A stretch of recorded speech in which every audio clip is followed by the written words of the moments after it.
Hi ಎಲ್ರಿಗೂ ನಮಸ್ತೆ. ಎಲ್ಲರೂ ಹೇಗಿದ್ದೀರಾ? ಎಲ್ಲರೂ ಚೆನ್ನಾಗಿದ್ದೀರಾ ಅಂತ ಅಂದ್ಕೊಂಡಿದ್ದೀನಿ. ನಾನು ಕೂಡ ಚೆನ್ನಾಗಿದ್ದೀನಿ. ಇವತ್ತು ನಿಮಗೆಲ್ರಿಗೂ ಕೂಡ ನೋಡಿರ್ಬೋದು ನೀವು ಮಿನಿ ವ್ಲಾಗಲ್ಲಿ ಕಾಟನ್ ಸ್ಯಾರಿನ ಯಾವ ಥರ ವೇರ್ ಮಾಡೋದು ಅನ್ನೋದ್ರ ಬಗ್ಗೆ ಇವತ್ತಿನ ವಿಡಿಯೋ ಆಗಿರುತ್ತೆ.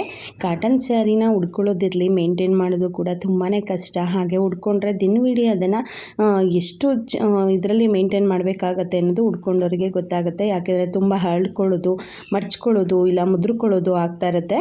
ಅದೆಲ್ಲನೂ ಕೂಡ ಯಾವ ಥರ ನಾವು ಮೇಂಟೈನ್ ಮಾಡಿಕೊಂಡು ಉಡ್ಕೋಬೋದು ಅನ್ನೋದನ್ನು ಇವತ್ತಿನ ವಿಡಿಯೋದಲ್ಲಿ ನೋಡ್ತಾ ಹೋಗೋಣ. ನೋಡಿ, ಇದು ಈ ಥರ ಲುಕ್ ಕೊಡುತ್ತೆ. ತುಂಬಾ ಚೆನ್ನಾಗಿದೆ. ಇದು ರನ್ನಿಂಗ್ ಬ್ಲೌಸ್ ಕೂಡ ಇರುತ್ತೆ. ಅಂದರೆ ರನ್ನಿಂಗ್ ಬ್ಲೌಸ್ ಇದ್ದಾಗ ನಾನು ಯಾವುದೇ ಬ್ಲೌಸ್ಗಳನ್ನು ಸ್ಟಿಚ್ ಮಾಡಿಸೋದಿಲ್ಲ. ಕೆಲವೊಂದು ವಿಡಿಯೋಗಳಲ್ಲಿ ಹೇಳಿದ್ದೀನಿ ನಾನು ರನ್ನಿಂಗ್ ಬ್ಲೌಸ್ ಇದ್ದಾಗ ಯಾವ ಥರ ಸ್ಟಿಚ್ ಮಾಡಿಸ್ಬೇಕು ಬ್ಲೌಸ್ಗಳನ್ನು ಅಂತ. ತುಂಬಾ ಎಲ್ಲನೂ ಒಟ್ಟಿಗೆ ಇದ್ದರೆ ಬ್ಲೌಸು ಮತ್ತು ಸ್ಯಾರಿ ಒಂದೇ ಥರ ಇದ್ದರೆ ವೇರ್ ಮಾಡೋದಕ್ಕೂ ಕೂಡ ಅನ್ಕಂಫರ್ಟೇಬಲ್ ಅಂತ ಅನಿಸುತ್ತೆ. ಹಾಗಾಗಿ ನಾನು ಕಾಂಟ್ರಾಸ್ಟಲ್ಲಿ ತೊಗೊಂಡು ಬ್ಲೌಸ್ಗಳನ್ನು ಸ್ಟಿಚ್ ಮಾಡಿಸೋದು. ಬನ್ನಿ ಇವಾಗ ಯಾವ ಥರ ಸ್ಯಾರಿನ ವೇರ್ ಮಾಡೋದು ಅನ್ನೋದನ್ನು ತಿಳಿಸ್ತಾ ಇದ್ದೀನಿ. ನೋಡಿ, ಇದು ಪೇಪರ್ ಕಾಟನ್ ಸ್ಯಾರಿ ಅಂತಲೇ ಹೇಳ್ತೀವಿ. ಇದು ಪೇಪರ್ ಥರನೇ ಬರುತ್ತೆ ಸ್ಯಾರಿ. ತುಂಬಾ ಎಟ್ಟೆಯಾಗಿದೆ. ಈ ಸ್ಯಾರಿನ ಯಾವ ಥರ ವೇರ್ ಮಾಡೋದು, ನೀಟಾಗಿ ಕುತ್ಕೊಳ್ಳುತ್ತೆ. ಇದನ್ನು ಯಾವ ಥರ ವೇರ್ ಮಾಡ್ಬೋದು ಅನ್ನೋದನ್ನು ಕೂಡ ನಾನು ಇವತ್ತಿನ ವಿಡಿಯೋದಲ್ಲಿ ತೋರಿಸ್ತಾ ಇದ್ದೀನಿ. ನೋಡಿ, ಈ ಥರ ಸ್ಯಾರಿ ಲೆಂತ್ ಈ ಥರ ಇದೆ. ತುಂಬಾ ಲೆಂತಿಯಾಗಿದೆ ಸ್ಯಾರಿ. ಹಾಗೆಯೇ ನರಿಗೆಗಳು ಅಷ್ಟೇ ತುಂಬಾ ಚೆನ್ನಾಗಿ ಬೀಳುತ್ತೆ. ಯಾಕೆಂದರೆ ನಾನು ಬ್ಲೌಸನ್ನು ಇದರಲ್ಲಿ ಕಟ್ ಮಾಡಿಸಿಲ್ಲ. ಇದು ಬ್ಲೌಸಿಂದು ಇದನ್ನು ನಾನು ವೇರ್ ಮಾಡ್ತಾ ಇರೋದು. ಬ್ಲೌಸನ್ನು ಕಟ್ ಮಾಡಿಸಿದ್ರೆ ಸ್ಯಾರಿ ತುಂಬಾ ಕಡಿಮೆ ಆಗುತ್ತೆ. ಕಾಟನ್ ಸ್ಯಾರಿಗಳು ತುಂಬ ನೆರಿಗೆಗಳಿದ್ರೇ ತುಂಬ ಚೆನ್ನಾಗಿ ಕಾಣಿಸುತ್ತೆ. ಹಾಗಾಗಿ ರನ್ನಿಂಗ್ ಬ್ಲೌಸ್ ಇತ್ತು ಅಂತ ಹೇಳಿದ್ರೆ ಖಂಡಿತ ಆ ರನ್ನಿಂಗ್ ಬ್ಲೌಸನ್ನು ಕಟ್ ಮಾಡಿಸೋದಕ್ಕೆ ಹೋಗ್ಬೇಡಿ. ಅದರಲ್ಲಿ ಕಾಂಟ್ರಾಸ್ಟ್ ಕಲರ್ ಇರುತ್ತಲ್ವ, ಅದೇ ಥರ ಬ್ಲೌಸನ್ನು ಸ್ಟಿಚ್ ಮಾಡಿಸ್ಕೊಳ್ಳಿ. ತುಂಬಾ ಚೆನ್ನಾಗಿ ಕಾಣಿಸುತ್ತೆ. ನೋಡಿ, ಈ ಥರ ನಾನು ಪೆಟಿಕೋಟಲ್ಲಿ ಈ ಥರ ಟಕ್ ಮಾಡ್ಕೊಳ್ತೀನಿ. ಎಷ್ಟು ಲೆಂತ್ ಬೇಕು ಅಷ್ಟು ಲೆಂತಿಯಾಗಿ ನಾನು ಟಕ್ ಮಾಡ್ಕೊಳ್ತಾ ಇದ್ದೀನಿ. ಸ್ಯಾರಿ ಲೆಂತ್ ವೈಸ್ ಕೂಡ ಅಷ್ಟೇ ತುಂಬಾ ಚೆನ್ನಾಗಿದೆ ಇದು. ಹಾಗೆಯೇ ಲೆಂತು ಆಗಿದೆ, ವಿಡ್ತು ಆಗಿದೆ, ತುಂಬ ಚೆನ್ನಾಗಿದೆ ಅಂತಲೇ ಹೇಳ್ಬೋದು. ತುಂಬ ತೆಳುವಾಗಿದೆ, ಹಾಗೆ ತುಂಬ ಹೆಟ್ಟೆಯಾಗಿ ಕೂಡ ಇದೆ. ನಾವು ಯಾವ ಥರ ಇದನ್ನು ತುಂಬ ತಿದ್ದಿ ಉಡ್ಕೋಬೇಕು ಆ ಥರ ಇದೆ. ಆದರೆ ಉಡ್ಕೊಂಡಾಗ ಮಾತ್ರ ಸಖತ್ತಾಗಿ ಕಾಣಿಸುತ್ತೆ ಅಂತಲೇ ಹೇಳ್ಬೋದು. ಇದು 3 ಕಲರ್ಸಲ್ಲಿದೆ. ಒಂದು ಕಾಫಿ ಕಲರು, ಗ್ರೀನ್ ಕಲರು ಮತ್ತು ರೆಡ್ ಕಲರ್ ಇದೆ. ಅದರ ನಡುವೆ ಒಂದು ಗೋಲ್ಡನ್ ಬಾರ್ಡ್ರ್ ಬರುತ್ತೆ. ಹಾಗೆ ಸ್ವಲ್ಪ ಬುಟ್ಟ ಥರ ಬರುತ್ತೆ. ಸ್ವಲ್ಪ ಎಲ್ಲ ಸ್ಯಾರಿ ತುಂಬ ಸ್ವಲ್ಪ ಬುಟ್ಟ ಥರ, ಗೋಲ್ಡ್ ಬುಟ್ಟ ಥರ ಬರುತ್ತೆ. ನೋಡಿ, ಇವಾಗ ಪಲ್ಲು ಪ್ಲೇಟ್ಸ್ಗಳನ್ನು ಮಾಡ್ಕೊಳ್ಳೋಣ. ನಾವು ನೀಟಾಗಿ ಪ್ಲೇಟ್ಸ್ಗಳನ್ನು ಮಾಡ್ಕೊಳ್ಳೋದಾಗಲಿ, ನರಿಗೆಗಳನ್ನು ಮಾಡ್ಕೊಳ್ಳೋದಾಗಲಿ ಎಲ್ಲೂ ಕೂಡ ಸ್ಯಾರಿನ ವೇಸ್ಟ್ ಮಾಡ್ದೇ ಮಾಡ್ಕೊಳ್ಳೋದ್ರಿಂದ ತುಂಬಾ ಚೆನ್ನಾಗಿ ಕಾಣಿಸುತ್ತೆ. ಹಾಗೆ ನಾವು ಒಂದು ಟಿಪ್ಸ್ ಏನಪ್ಪ ಅಂತ ಹೇಳಿದ್ರೆ, ಕಾಟನ್ ಸ್ಯಾರಿಗಳಲ್ಲಿ ತುಂಬ ಸಣ್ಣದಾಗಿ ಕಾಣ್ತೀವಿ. ಏಕೆಂದರೆ ತುಂಬ ಸಣ್ಣದಾಗಿ ಇರೋವಂಥ ಸ್ಯಾರಿಗಳಂದರೆ ತುಂಬ ತೆಳುವಾಗಿರೋವಂಥ ಸ್ಯಾರಿಗಳಲ್ಲಿ ತುಂಬ ಸಣ್ಣದಾಗಿ ಕಾಣ್ತೀವಿ. ಅದಲ್ಲದೆ ನೀವು ಒಂದು ಸಿಲ್ಕ್ ಸ್ಯಾರಿಲಾಗಿರ್ಬೋದು ಅಥವಾ ರೇಷ್ಮೆ ಸ್ಯಾರಿಗಳಲ್ಲಾಗಿರ್ಬೋದು, ಅವು ಸ್ವಲ್ಪ ದಪ್ಪ ಇರೋದ್ರಿಂದ ನಾವು ಸ್ವಲ್ಪ ದಪ್ಪದಾಗೆ ಕಾಣ್ತೀವಿ. ಉಡ್ಕೊಳ್ಳೋದು ಎಡ್ಜು ಅದೆಲ್ಲನೂ ಕೂಡ ಸ್ವಲ್ಪ ದಪ್ಪದಾಗೆ ಉಬ್ಕೊಂಡಿರುತ್ತೆ. ಆದರೆ ಕಾಟನ್ ಸ್ಯಾರಿಗಳಲ್ಲಿ ಹಾಗಲ್ಲ. ನೀವು ಯಾವುದೇ ಕಾಟನ್ ಸ್ಯಾರಿ ವೇರ್ ಮಾಡಿ ನೋಡಿ ತುಂಬ ಸಣ್ಣದಾಗೆ ಕಾಣ್ತಿರ್ತೀವಿ. ಹಾಗಾಗಿ ಕಾಟನ್ ಸ್ಯಾರಿ ಉಡೋರಿಗೆ ಇದೊಂದು ಟಿಪ್ಸ್ ಅಂತಲೇ ಹೇಳ್ಬೋದು. ನೀಟಾಗಿ ಉಡ್ಕೊಳ್ಳೋದ್ರಿಂದ ನೀಟಾಗಿ ಮೇಂಟೈನ್ ಆಗುತ್ತೆ ಅಂತಲೇ ಹೇಳ್ಬೋದು. ನಾನಿಲ್ಲಿ 6 ಪ್ಲೇಟ್ಸ್ಗಳನ್ನು ಮಾಡ್ಕೊಳ್ತಾ ಇದ್ದೀನಿ. ನಿಮಗೆ ಇನ್ನೂ ನನಗಿಂತ ತುಂಬ ಸಣ್ಣ ಇದ್ದೀರಾ ಅಂತ ಹೇಳಿದ್ರೆ, ನಾನು ಒಂದು ಮೀಡಿಯಮ್ ಆಗಿರೋದ್ರಿಂದ ನನಗೆ 6 ಪ್ಲೇಟ್ಸ್ಗಳು ಬೇಕು ಅಂದರೆ ಬೇಕು. ಯಾಕೆಂದರೆ ಎದೆ ಭಾಗ ಎಲ್ಲನೂ ಕೂಡ ಕವರ್ ಆಗೋದಿಲ್ಲ. ನನಗೆ 8 ಪ್ಲೇಟ್ಸ್ಗಳಂದರೆ ತುಂಬಾ ಸಣ್ಣದಾಗತ್ತೆ. ಹಾಗಾಗಿ ನಾನು 6 ಪ್ಲೇಟ್ಸ್ಗಳನ್ನು ಇಲ್ಲಿ ಮಾಡ್ಕೊಳ್ತೀನಿ. ನೀವು ತುಂಬ ಸಣ್ಣದಾಗಿದ್ದೀರಾ, ನನಗೆ 8 ಪ್ಲೇಟ್ಸ್ಗಳು ಬೇಕು ಅಂದರೂ ಕೂಡ ಮಾಡ್ಕೋಬೋದು. ತುಂಬ ಚೆನ್ನಾಗಿ ಕಾಣಿಸುತ್ತೆ ಅದು ಕೂಡ. ನಾನು ಹೈಟು ಕೂಡ ಇರೋದ್ರಿಂದ ನನಗೆ 6 ಪ್ಲೇಟ್ಸಲ್ಲೇ ತುಂಬ ಚೆನ್ನಾಗಿ ಕಾಣಿಸುತ್ತೆ. ಹಾಗಾಗಿ ನಾನು 6 ಪ್ಲೇಟ್ಸ್ಗಳನ್ನೇ ಮಾಡ್ಕೊಳ್ಳೋದು. ನೋಡಿ, ಈ ಪ್ಲೇಟ್ಸ್ಗಳನ್ನು ಅಷ್ಟೇ ನೀಟಾಗಿ ನಾವು ಹೊಂದಿಸ್ಕೋಬೇಕಾಗತ್ತೆ.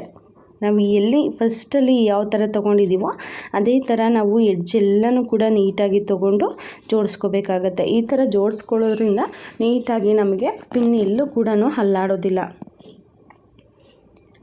ನಾನು ಯಾವಾಗಲೂ ಹೇಳ್ತೀನಿ, ಪಿನ್ ಹಾಕೋದಕ್ಕಾದ್ರೂ ಅಷ್ಟೇ, ನಮಗೇನು ಬ್ಲೌಸನ್ನು ಸ್ಟಿಚ್ ಮಾಡಿರ್ತಾರೆ, 2 ಜಾಯಿಂಟನ್ನು ಕೂಡಿಸಿರ್ತಾರೆ, ಬ್ಯಾಕು ಮತ್ತು ಫ್ರಂಟು, ಅದರಿಂದ ಸ್ವಲ್ಪ ಹಿಂಭಾಗದಲ್ಲಿ ನೀವು ಪಿನ್ನನ್ನು ಹಾಕ್ಕೊಳ್ಬೇಕು. ಆ ಥರ ಪಿನ್ನನ್ನು ಹಾಕ್ಕೊಳ್ಳೋದ್ರಿಂದ ತುಂಬ ಅಟ್ರಾಕ್ಟಿವ್ ಆಗಿ ಕಾಣಿಸುತ್ತೆ. ಪಿನ್ ಮಾಡ್ಕೊಂಡಿರೋದು ಕೂಡ ಅಷ್ಟೇ ತುಂಬ ಚೆನ್ನಾಗಿ ನೀಟಾಗಿ ಕಾಣಿಸುತ್ತೆ ಅಂತಲೇ ಹೇಳ್ಬೋದು. ಒಂದೇ ಒಂದು ಇಂಚು ಹಿಂದಕ್ಕೆ ಹಾಕ್ಕೊಳ್ಳಿ. ಆ ಎಡ್ಜ್ ಏನಿದೆ, ನಾನು ಸ್ಟಿಚ್ ಮಾಡಿರೋಂತಹ ಒಂದು ಇದೇನಿದೆ ಅದು ಬಿಟ್ಟು 1 ಇಂಚ್ ಹಿಂದೆನೇ ಹಾಕ್ಕೊಳ್ಳಿ. ತುಂಬಾ ಚೆನ್ನಾಗಿ ಕಾಣಿಸುತ್ತೆ. ಯಾವುದೇ ಸ್ಯಾರಿಗೆ ಆಗಿರ್ಬೋದು ಅಷ್ಟೇ. ಆ ಎಡ್ಜಿಗೆ ಹಾಕ್ಕೊಂಡ್ವಿ ಅಂತ ಹೇಳಿದ್ರೆ ಸ್ವಲ್ಪ ಮುಂದೆ ಬಂದಾಗ ಆಗುತ್ತೆ. ಎಡ್ಜಿಂದ ಸ್ವಲ್ಪ ಹಿಂದೆ ಹಾಕ್ಕೊಂಡ್ರೆ ತುಂಬ ಚೆನ್ನಾಗಿ ಕೂತ್ಕೊಳ್ಳುತ್ತೆ. ನಮಗೆ ಎಲ್ಲನೂ ಕೂಡ ಕವರ್ ಆಗುತ್ತೆ. ಪಿನ್ ಕೂಡ ಹತ್ತಿತ್ತ ನರಿಗೆ ಏನು ಪಲ್ಲು ಇರುತ್ತಲ್ಲ ಅದು ಕೂಡ ಹತ್ತಿತ್ತ ಆಗೋದಿಲ್ಲ. ಹಿಂದೆ ಬ್ಯಾಕ್ ಸೈಡಲ್ಲೂ ಅಷ್ಟೇ ಚೆನ್ನಾಗಿ ಕಾಣಿಸುತ್ತೆ, ಫ್ರಂಟಲ್ಲೂ ಕೂಡ ಅಷ್ಟೇ ಚೆನ್ನಾಗಿ ಕಾಣಿಸುತ್ತೆ ಅಂತಲೇ ಹೇಳ್ಬೋದು. ನೋಡಿ, ಇವಾಗ ನೀಟಾಗಿ ನಾನು ಜೋಡಿಸ್ಕೊಳ್ತೀನಿ.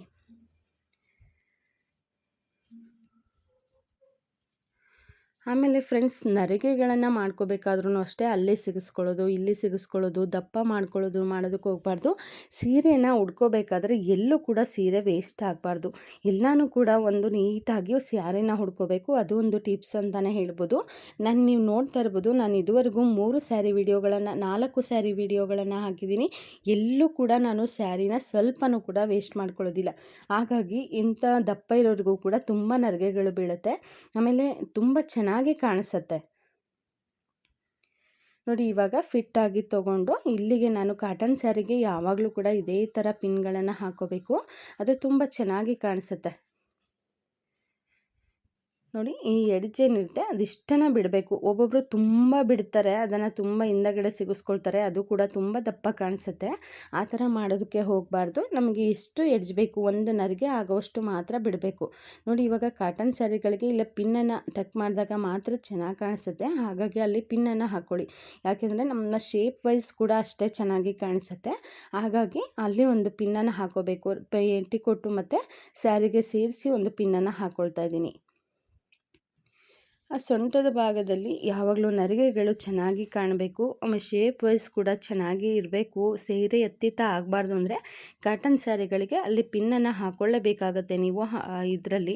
ಹಾಗಾಗಿ ಪೆಟಿಕೋಟು ಮತ್ತು ಸ್ಯಾರಿಗೆ ಸೇರಿಸಿ ಪಿನ್ನನ್ನು ಹಾಕ್ಕೊಳ್ಳಿ. ಆಮೇಲೆ ನರಿಗೆಗಳನ್ನು ಕೂಡ ತುಂಬ ಸಣ್ಣದಾಗಿ ಮಾಡ್ಕೊಳ್ಳಿ. ಸಣ್ಣದಾಗಿ ಮಾಡ್ಕೊಳ್ಳೋದ್ರಿಂದ ತುಂಬ ನರಿಗೆಗಳು ಬೀಳುತ್ತೆ. ನನಗಿಲ್ಲಿ ಒಂದು 5ರಿಂದ 6 ನರಿಗೆಗಳು ಬಿತ್ತು. ತುಂಬಾ ಚೆನ್ನಾಗಿ ಕಾಣಿಸ್ತಾ ಇದೆ. ಇದು ಸ್ಯಾರಿ ನಾನು ಹೇಳಿದೆ ಮೊದಲೇ, ಸ್ಯಾರಿ ಲೆಂತ್ ವೈಸ್ ಕೂಡ ಅಷ್ಟೇ ತುಂಬ ಚೆನ್ನಾಗಿದೆ ಅಂತ. ನೀಟಾಗಿ ನರಿಗೆಗಳನ್ನು ಜೋಡಿಸ್ಕೊಂಡು ನೀವು ಒಳಗಡೆ ಸೇರಿಸ್ಕೋಬೇಕಾಗತ್ತೆ. ಒಳಗಡೆ ಪೆಟಿಕೋಟ್ ಒಳಗಡೆ ನರಿಗೆಗಳನ್ನು ಸೇರಿಸ್ಬೇಕಾದ್ರೂ ಅಷ್ಟೇ ತುಂಬ ದುಂಡುಗೆ ಮಾಡಿ ಸೇರಿಸ್ಕೊಳ್ಳೋದಕ್ಕೆ ಹೋಗಬಾರ್ದು. ಫ್ಲ್ಯಾಟಾಗಿ ಸೇರಿಸ್ಕೋಬೇಕಾಗತ್ತೆ. ನೋಡಿ, ಈ ಥರ ಫ್ಲ್ಯಾಟಾಗಿ ಸೇರಿಸ್ಕೊಳ್ಳೋದ್ರಿಂದ ಅದು ನೀಟಾಗಿ ಒಳಗಡೆ ಸೇರ್ಕೋಬೇಕು. ಆ ಥರ ಫ್ಲ್ಯಾಟಾಗಿ ಸೇರ್ಕೋಬೇಕು. ಒಬ್ಬರು ದುಂಡು ಮಾಡಿಕೊಂಡು ಸೇರಿಸ್ಕೊಳ್ತಾರೆ, ಅವ್ರು ಇರೋದು ತುಂಬ ಸಣ್ಣ ಇರ್ತಾರೆ, ಅದರ ಹೊಟ್ಟೆ ಭಾಗ ಮಾತ್ರ ತುಂಬ ದಪ್ಪ ಕಾಣಿಸ್ತಾ ಇರುತ್ತೆ. ಆ ಥರ ಮಾಡೋದ್ರಿಂದ ಕೂಡ ಸೀರೆ ಅನ್ಕಂಫರ್ಟೇಬಲ್ ಆಗುತ್ತೆ.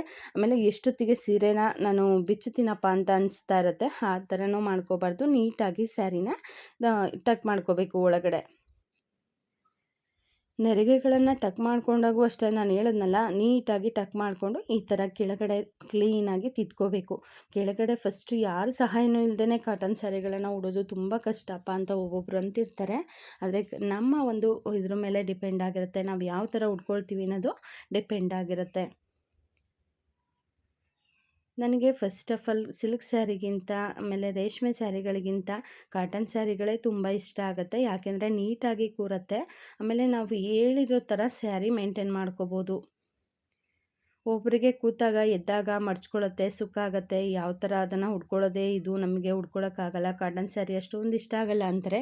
ಆದರೆ ಕಾಟನ್ ಸ್ಯಾರಿಗಳನ್ನು ಉಟ್ಕೊಳ್ಳೋದು ಕೂಡ ಒಂದು ಟ್ರಿಕ್ಸ್ ಇರುತ್ತೆ. ಕೂತಾಗಲಿ ಎದ್ದಾಗಲಿ ಅದು ಸುಕ್ಕಾಗತ್ತೆ, ಸುಕ್ಕಾಗಲ್ಲ ಅಂತಲ್ಲ. ಅದನ್ನು ನೀಟಾಗಿ ಮೇಂಟೈನ್ ಮಾಡಿಕೊಂಡ್ರೆ ತುಂಬ ಚೆನ್ನಾಗಿ ಕಾಣಿಸ್ತೀವಿ ಅಂತಲೇ ಹೇಳ್ಬೋದು. ರೇಷ್ಮೆ ಸ್ಯಾರಿಗಳ ಥರ ಅಲ್ಲ, ತುಂಬ ಭಾರ ಇರೋದಿಲ್ಲ, ತುಂಬ ಅದನ್ನು ಹೇಳ್ಕೊಂಡು ಓಡಾಡಬೇಕು ಅನ್ನೋ ಥರ ಇರೋದಿಲ್ಲ, ಅಲ್ಲಲ್ಲಿ ಮಡ್ಚ್ಕೊಳ್ತು ಅನ್ನೋ ಥರ ಇರೋದಿಲ್ಲ. ಇದು ತುಂಬಾ ನೀಟಾಗಿ ಉಟ್ಕೊಂಡ್ವಿ ಅಂತ ಹೇಳಿದ್ರೆ ನಾವು ಡ್ರೆಸ್ ಥರ ವೇರ್ ಮಾಡ್ಬೋದು.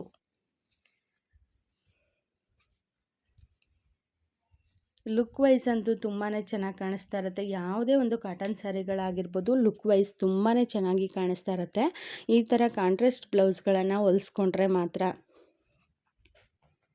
ಕೆಲವೊಂದು ಸಿಂಪಲ್ ಸ್ಯಾರಿಗಳಾದರೆ ನೀವು ಮಾಮೂಲಿಯಾಗಿ ರನ್ನಿಂಗ್ ಬ್ಲೌಸ್ ಇತ್ತು ಅಂತ ಹೇಳಿದ್ರೆ ಹೊಲಿಸ್ಕೋಬೋದು, ಡಿಸೈನ್ಸ್ ಎಲ್ಲ ಇತ್ತು ಅಂದರೆ.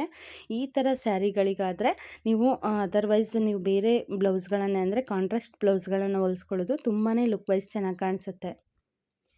ನೋಡಿ ಇವಾಗ ಎಷ್ಟು ಚೆನ್ನಾಗಿ ಕಾಣಿಸ್ತಾ ಇದೆ. ನನ್ನ ಸ್ಯಾರಿ ಕೂಡ ಎಲ್ಲೂ ಕೂಡ ವೇಸ್ಟ್ ಮಾಡಿಲ್ಲ.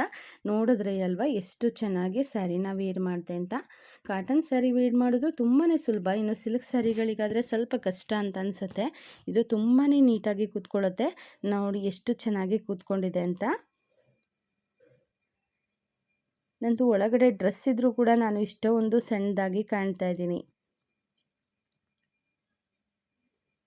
ನೀಟಾಗಿ ಈ ಥರ ನರಿಗೆಗಳನ್ನು ತಿದ್ಕೋಬೇಕಾಗತ್ತೆ. ನೀಟಾಗಿ ತಿದ್ಕೊಂಡ್ರಿ ಅಂತ ಹೇಳಿದ್ರೆ ತುಂಬ ಚೆನ್ನಾಗಿ ಕಾಣಿಸುತ್ತೆ. ಇಲ್ಲಿನ ಸ್ಯಾರಿ ಲುಕ್ ಕೂಡ ಅಷ್ಟೇ, ಟೋಟಲ್ ಲುಕ್ಕು ತುಂಬಾ ಎಲಿಗೆಂಟಾಗಿ ಕಾಣಿಸುತ್ತೆ ಅಂತ ಹೇಳ್ಬೋದು. ನೋಡಿದ್ರಲ್ಲ ಫ್ರೆಂಡ್ಸ್, ಈ ವಿಡಿಯೋ ಇಷ್ಟ ಆಗಿದ್ರೆ ಖಂಡಿತ ನನ್ನ ಚಾನಲ್ನ ಸಬ್ಸ್ಕ್ರೈಬ್ ಮಾಡ್ಕೊಳ್ಳಿ. ಹಾಗೆ ಪಕ್ಕದಲ್ಲಿರೋಂಥ ಬೆಲ್ಲೈಕನನ್ನು ಕೂಡ ಕ್ಲಿಕ್ ಮಾಡ್ಕೊಳ್ಳಿ. ನಾನು ಹಾಕೋಂಥ ವಿಡಿಯೋ ಫಸ್ಟು ನೀವೇ ನೋಡಬಹುದು. ಹಾಗೆ ಇದುವರೆಗೂ ಸಬ್ಸ್ಕ್ರೈಬ್ ಮಾಡ್ಕೊಂಡಿರೋರು ಖಂಡಿತ ಒಂದು ಲೈಕ್ ಕೊಡೋದನ್ನು ಮರಿಬೇಡಿ ವಿಡಿಯೋನ ನೋಡಿಬಿಟ್ಟು. ನೋಡಿ ಇಲ್ಲಿ ಪಲ್ಲುನೂ ಅಷ್ಟೇ ನೀಟಾಗಿ ನಾವು ಪಲ್ಲು ಹತ್ತಿತ್ತ ಹಾಕದೇ ಇರೋ ಹಾಗೆ ನೀಟಾಗಿ ಮಡಿಚ್ಕೊಂಡು ನೋಡಿ ಎಡ್ಜಿಂದ ಈ ಥರ ನೀಟಾಗಿ ಫಿಟ್ಟಾಗಿ ಮಡಿಚ್ತಾ ಬರಬೇಕು. ಮಡಿಚ್ತಾ ಬಂದು ಒಂದೇ ಸಲ ಬಿಟ್ವಿ ಅಂತ ಹೇಳಿದ್ರೆ ತುಂಬಾ ಚೆನ್ನಾಗಿ ಕೂರುತ್ತೆ.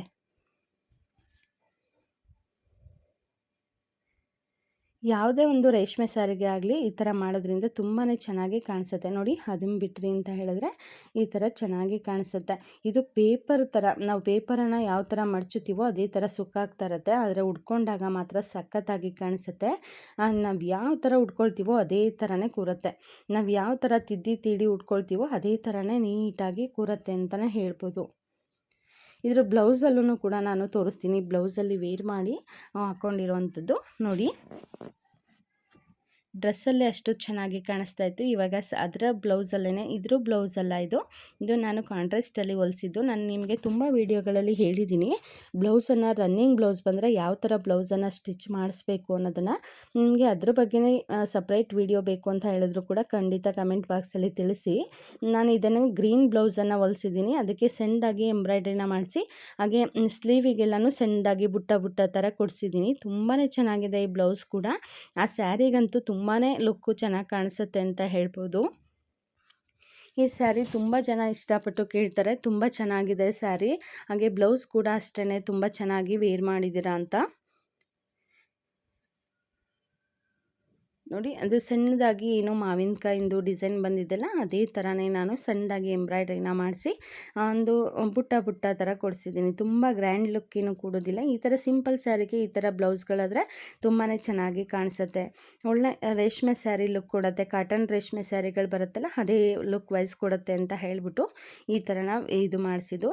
ಇದು ತುಂಬಾ ಸಿಂಪಲ್ಲಾಗಿ ಮಾಡಿಸಿದ್ದು. ಇದು ಎಂಬ್ರಾಯ್ಡ್ರಿ ಮಾಡಿಸಿದ್ದಕ್ಕೆ 800 ಏನೋ ಕೊಡಿಸಿದೆ. ಆದರೆ ತುಂಬ ಚೆನ್ನಾಗಿ ಮಾಡಿಕೊಟ್ರು. ನಾನು ಹೇಳಿರೋ ರೀತಿಲಿ ಸ್ಯಾರಿ ತೊಗೊಂಡೋಗಿರಲಿಲ್ಲ ನಾನು, ಆದರೂ ಕೂಡ ಅದು ಅಷ್ಟು ಚೆನ್ನಾಗಿ ಮಾಡಿಕೊಟ್ಟಿದ್ದಾರೆ.